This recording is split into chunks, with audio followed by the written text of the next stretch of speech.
Hi, today I'm talking about necessities. This is a term I use for the things that brass players need to do on a daily basis in order to stay in shape, to improve, and to warm up. And they are almost all brass specific things like lip slurs, long tones, lip trills, um, tonguing exercises, and so on. These are things that we use to develop flexibility. Now, flexibility on a brass instrument is important because we have quite a chance of missing a note. For instance, if I put my slide in third position and went for a C, odds are I could hit the A flat or any other note in third position. I have theoretically 14 or 15 of them. How do I know when I put my slide in third and I want a C that I'll hit a C?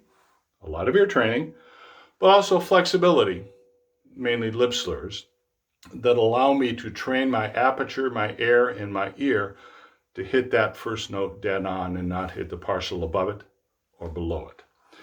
So these necessities come in about 4 or 5 different categories, and I'll talk about them, put them all together, and they make up a warm-up. Warm-ups can be 5 minutes, a short warm-up for a high school or junior high kid, and I'll demonstrate one at the end, all the way to a 15, 20-minute routine, which a college music major or an advanced player or professional would use simply to stay in shape. So I'll take each one of these topics and talk about them for a little bit. First one is lip slurs. Lip slurs are, I think, unique for brass players. It doesn't really exist on woodwind or percussion or stringed instruments. It's going over the overtone series by using the air. Here's an example.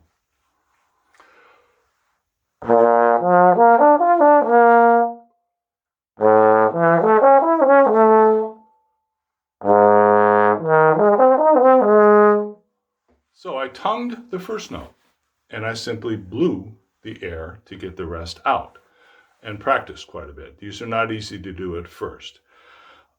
To get the lip slurs moving, you have to use a lot of air, and as you're going up, which is the difficult one to do, lip slurs going up, firm your corners, relax your corners when you go down. I have a handout of quite a few basic lip slurs. I'll do a few of these just to show how the whole process works. Here's a simple one.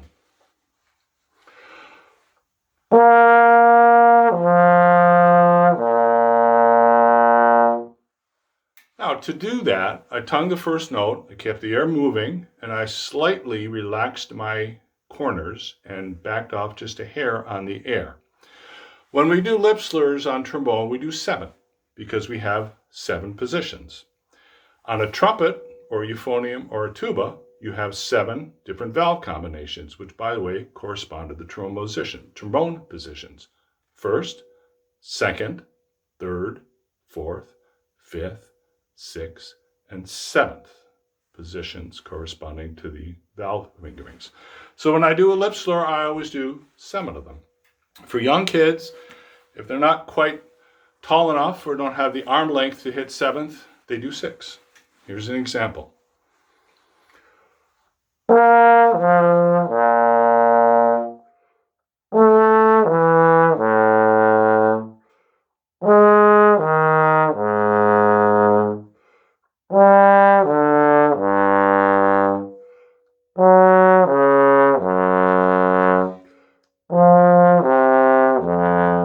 That was 6. To get 7th, you want to, in a sense, unhook your shoulder and reach around and out.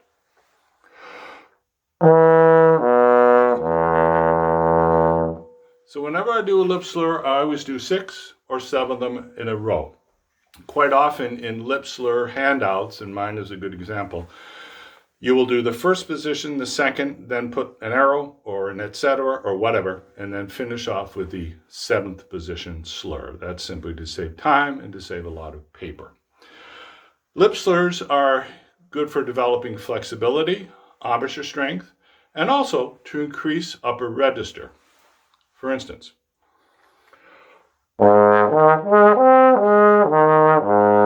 I'll add a note one partial up. And again. And again. And so on.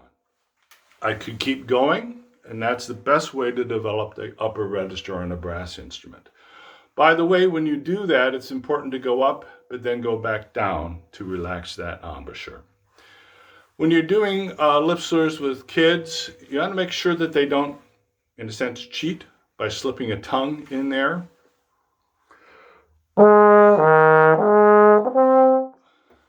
They want to do it with their lips, as difficult as that can be.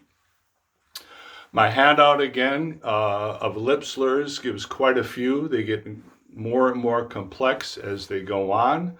But the simple ones, the first 3 or 4 of them, can easily be done by a junior high school kid or a high school student.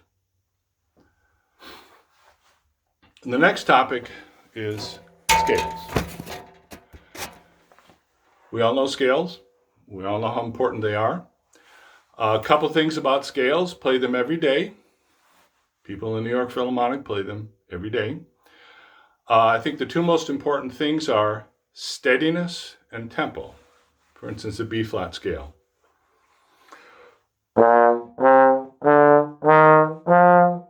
I'm steady, I'm in tempo. When this happens, let's say I'm learning the B scale, you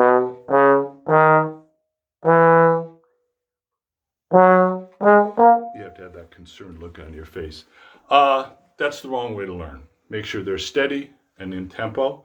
I always like to repeat the top note because going down, it gives me a good sense of tonality. Also, I'm using my F attachment for these C's.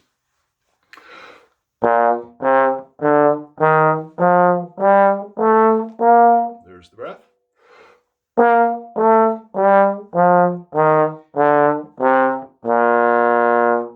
Eighth note pattern.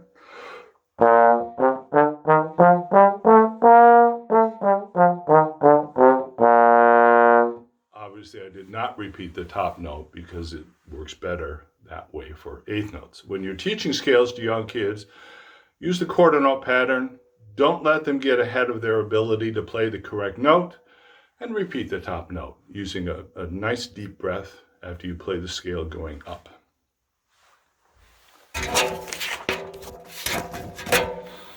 The last topic I'm talking about would be a warm-up.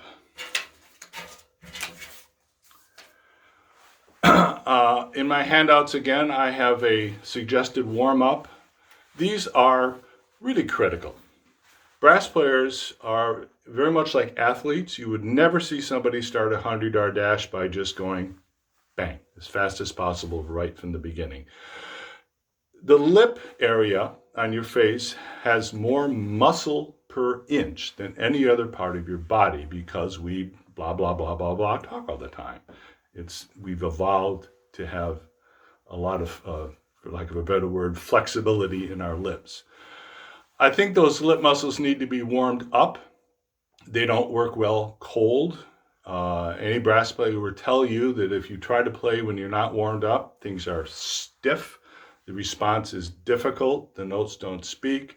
Your body gets frustrated. So I think it's critical that brass players warm up every day. Now, this becomes a problem in the public school setting. It's traditional for a high school band to get in the room, pull out the instruments. Then more often than not, the brass players will play a scale or play the hardest passage in the note coming up. That's 3 minutes, and then bang, the band director goes right into the second hold suite. That's a problem.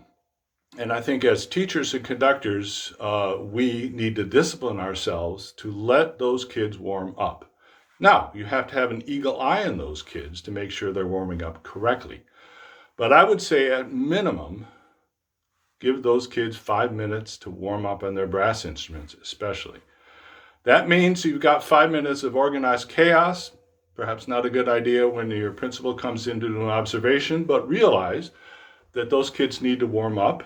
It's difficult to do a warm-up for an entire band because woodwind and percussion players don't operate the same as brass. I have a warm-up that, again, I put on my webpage and is available to download. It's 2 pages long, and I call it, yes, the 20-minute warm-up, because it can be done in, there you go.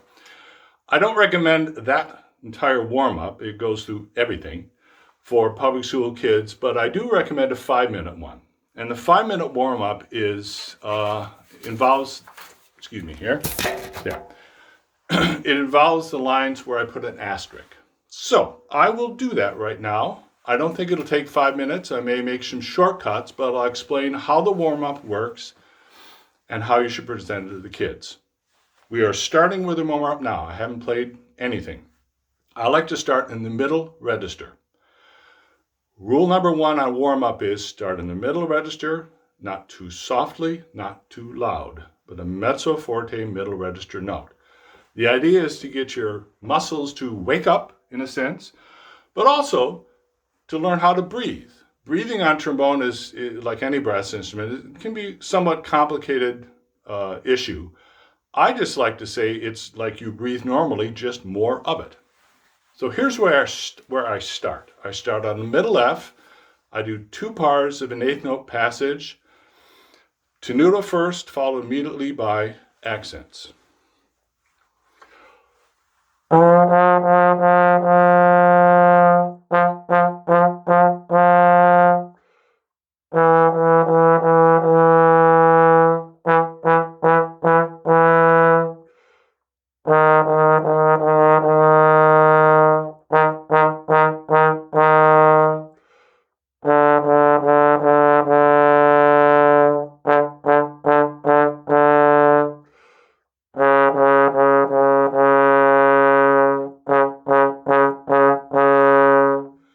Was a D flat. At this point, I can either go to my valve to play the C or go to 6 to play the C. I think it's a good idea to mix those up. I'll just use the valve.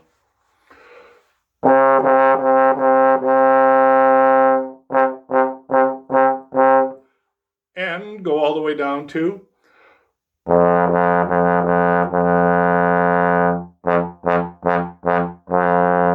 low F. That's the first one I would use. Probably takes a minute. Is to get the air moving, to get the tongue moving. Notice that I went from the tenuto, da, da, da, da, da, to the tongue, ta, ta, ta, ta, ta, without a breath. Very important. You want to get the air moving. The second one I'm doing involves long tones.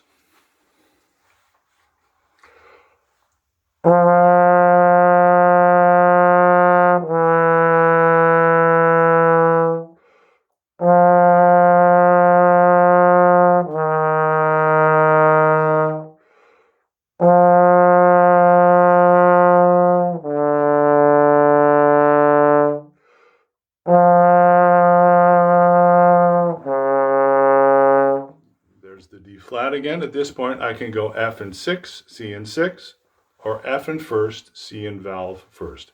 I'll do 6.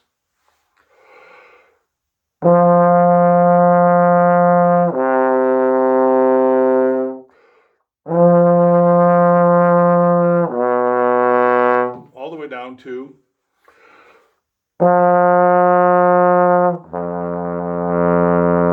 that low F. Those are long tones. The second component of what brass players need to do every day. If you remember, there will be lip slurs, long tones, tonguing exercises, and scales. The next one is a tonguing exercise. I like to play these so that in the second bar, well, let me sing the rhythm.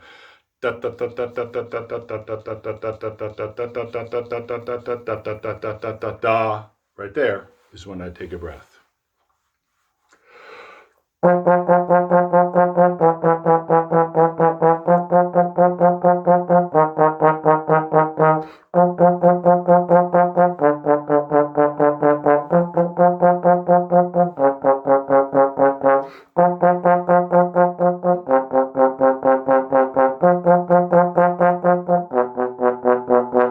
And so on.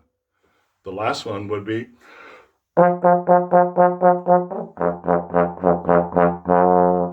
down to that low F.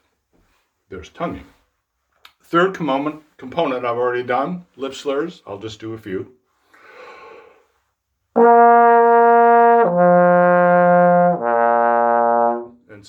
Remember, I do 7. For young students, do 6. Lastly, scales. I don't think it's too early to teach circle of fifths.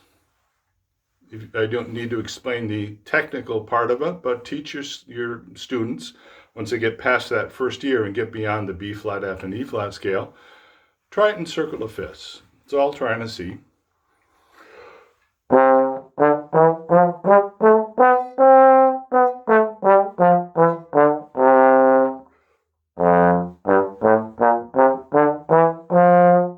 And so on.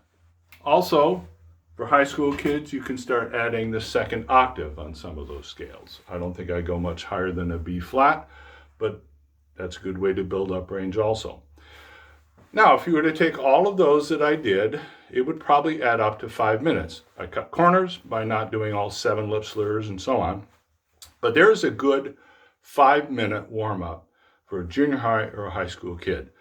On my handout, again, I have more than just the asterisk ones. I've got 2 pages, which will give you about 20 minutes, and it goes into much more advanced lip slurs than what I just played. Also goes into some higher register things. So I hope that helps.